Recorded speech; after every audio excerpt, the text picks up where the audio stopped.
Big boss Kannada season 12ರ ಶೋನಲ್ಲಿ ಈಗ ಉಳಿದಿರೋದು ಕೆಲವೇ ದಿನಗಳು ಮಾತ್ರ. ಇನ್ನೆರಡು ವಾರಗಳಲ್ಲಿ ಬಿಗ್ ಬಾಸ್ನ ಗ್ರ್ಯಾಂಡ್ ಫಿನಾಲೆ ನಡೀತಾ ಇದೆ. ಯಾರು ಫಿನಾಲೆಗೆ ಹೋಗ್ತಾರೆ, ಯಾರು ಟ್ರೋಫಿಯನ್ನು ಗೆಲ್ತಾರೆ ಅನ್ನೋದನ್ನು ತಿಳಿಯೋದಕ್ಕೆ ಸಾಕಷ್ಟು ಕೌತುಕ ಹೆಚ್ಚಾಗ್ತಾನೆ ಇದೆ. ಇನ್ನು ಈ ಸೀಸನ್ನಲ್ಲಿ ಗಿಲ್ಲಿ ನಟ ಅವರೇ ಹೆಚ್ಚಾಗಿ ಹೈಲೈಟ್ ಆಗ್ತಾ ಇದ್ದಾರೆ. ಅವ್ರು ಮಾಡುವಂತಹ ಕಾಮಿಡಿ ಇರ್ಬೋದು, ಡೈಲಾಗ್ ಡೆಲಿವರಿ, ಅವ್ರು ಮಾಡುವಂತಹ ಕಿತಾಪತಿ, ಕೊಡೋಂತಹ ಕೌಂಟರ್ ಎಲ್ಲನೂ ಕೂಡ ಅವರ ಫ್ಯಾನ್ ಬೇಸ್ನ ಜಾಸ್ತಿ ಮಾಡಿಬಿಟ್ಟಿದೆ. ಗಿಲ್ಲಿ ಅಂತಂದರೆ ಒಂದು TRP ಅಂತಲೂ ಕೂಡ ಹೇಳಲಾಗ್ತಿದೆ. ಸೊ ಗಿಲ್ಲಿ ಅವರ ಜೊತೆ ಇರುವಂತಹ ಕಾರಣಕ್ಕೆ ಕಾವ್ಯ ಶೈವ ಕೂಡ ಜಾಸ್ತಿ ಚರ್ಚೆಗೆ ಒಳಗಾಗ್ತಾ ಇದ್ದಾರೆ. ಕಾವ್ಯ ಅವರನ್ನು ಗಿಲ್ಲಿ ಪ್ರತಿ ಹಂತದಲ್ಲೂ ಕೂಡ ಸೇವ್ ಮಾಡ್ತಾನೆ ಇರ್ತಾರೆ ಅನ್ನೋದು ಅನೇಕರ ಅಭಿಪ್ರಾಯ. ಅಚ್ಚರಿ ಏನಪ್ಪ ಅಂತಂದರೆ ಕಿಚ್ಚ ಸುದೀಪ್ ಅವರ ವೀಕೆಂಡ್ನಲ್ಲಿ ಕೂಡ ಕಿಚ್ಚ ಇದೇ ಮಾತನ್ನೇ ಕೆಲವೊಂದು ಕೇಳ್ತಾರೆ. ಆದರೆ ಕಿಚ್ಚ ಸುದೀಪ್ ಅವರ ಎದುರಿನಲ್ಲೂ ಕೂಡ ಗಿಲ್ಲಿ ನಟ ಕಾವ್ಯನ ಬಿಟ್ಕೊಡೋದಿಲ್ಲ. ಲಾಸ್ಟ್ ವೀಕ್ ನಡೆದಂತಹ ನಾಮಿನೇಷನ್ ಪ್ರಕ್ರಿಯೆಯಲ್ಲಿ ಕ್ಯಾಪ್ಟನ್ ಗಿಲ್ಲಿ ಪ್ರಮುಖ ಪಾತ್ರವನ್ನು ವಹಿಸ್ಕೊಂಡಿದ್ರು. ಬಿಗ್ ಬಾಸ್ ಮನೆಯ ಸದಸ್ಯರ ವಾದವನ್ನು ಆಲಿಸಿ ಯಾರನ್ನು ನಾಮಿನೇಟ್ ಮಾಡಬೇಕು, ಸೂಕ್ತ ಕಾರಣ ಯಾರ್ದು ಕರೆಕ್ಟಾಗಿದೆ ಅನ್ನೋದನ್ನು ಕೇಳಿ ಅದಾದ ನಂತರ ಅವರನ್ನು ನಾಮಿನೇಟ್ ಮಾಡಬೇಕು ಅಂತ ಹೇಳಿ ಈ ಒಂದು ಅಧಿಕಾರವನ್ನು ಗಿಲ್ಲಿಗೆ ಕೊಡಲಾಗಿತ್ತು. ಸೊ ಕಾವ್ಯ ವಿರುದ್ಧ ಇನ್ನುಳಿದವರು ನೀಡಿದಂತಹ ಕಾರಣವನ್ನು ಗಿಲ್ಲಿ ನಟ ಒಪ್ಕೊಳ್ಳೇ ಇಲ್ಲ. ಆ ಮೂಲಕ ಕಾವ್ಯನ ಅವರು ನಾಮಿನೇಟ್ನಿಂದ ಹೊರಗಡೆನೆ ಇಟ್ಟಿದ್ರು.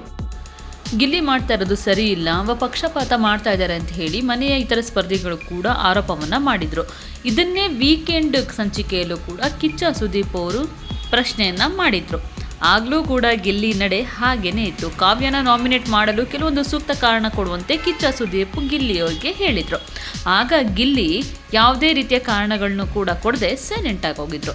ಸೊ ಈ ವೇಳೆ ಗಿಲ್ಲಿ ಅವರು ಕಾವ್ಯನ ಪರವಾಗಿಯೇ ವರ್ತಿಸಿದ್ದಾರೆ ಅನ್ನುವಂತಹ ಅನುಮಾನ ಮೂಡ್ತಾ ಇದೆ.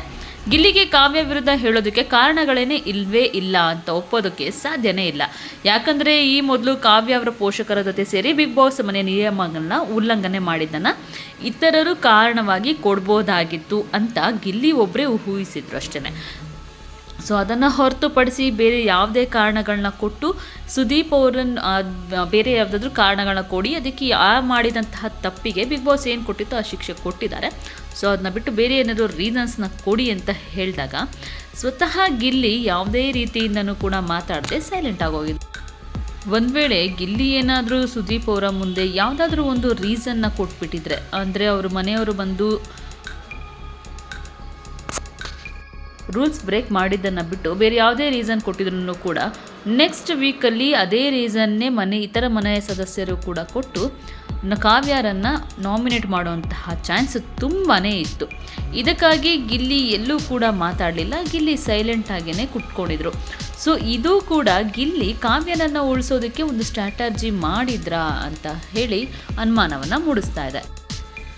ಅದೇನೇ ಇರಲಿ, ಒಟ್ಟಿನಲ್ಲಿ ಗಿಲ್ಲಿ ನಟ ಅವರು ಕ್ಯಾಪ್ಟನ್ ಆಗಿ ಬಿಗ್ ಬಾಸ್ ಮನೆಯಲ್ಲಿ ತಮ್ಮ ಆಟವನ್ನು ತೋರಿಸಿದ್ದಾರೆ. ಕೆಲವರಿಗೆ ಇವರ ವರ್ತನೆ ಇಷ್ಟ ಆಗ್ತಾ ಇಲ್ಲ, ಆದರೆ ಅವರು ಎಂದಿನಂತೆ ತಮ್ಮ ಕಾಮಿಡಿ ಮೂಲಕನೇ ಪ್ರೇಕ್ಷಕರನ್ನು ನಗಿಸ್ತಾ ಇದ್ದಾರೆ. ಸೊ ಲಾಸ್ಟ್ ವೀಕು ಧ್ರುವಂತ್ ಅವರು ಕಳಪೆ ಪಟ್ಟವನ್ನು ಪಡ್ಕೊಂಡು ಜೈಲನ್ನು ಸೇರಿದ್ರು. ಉತ್ತಮ ಧನುಷ್ ಅವರಿಗೆ ಕೊಟ್ಟಿತ್ತು.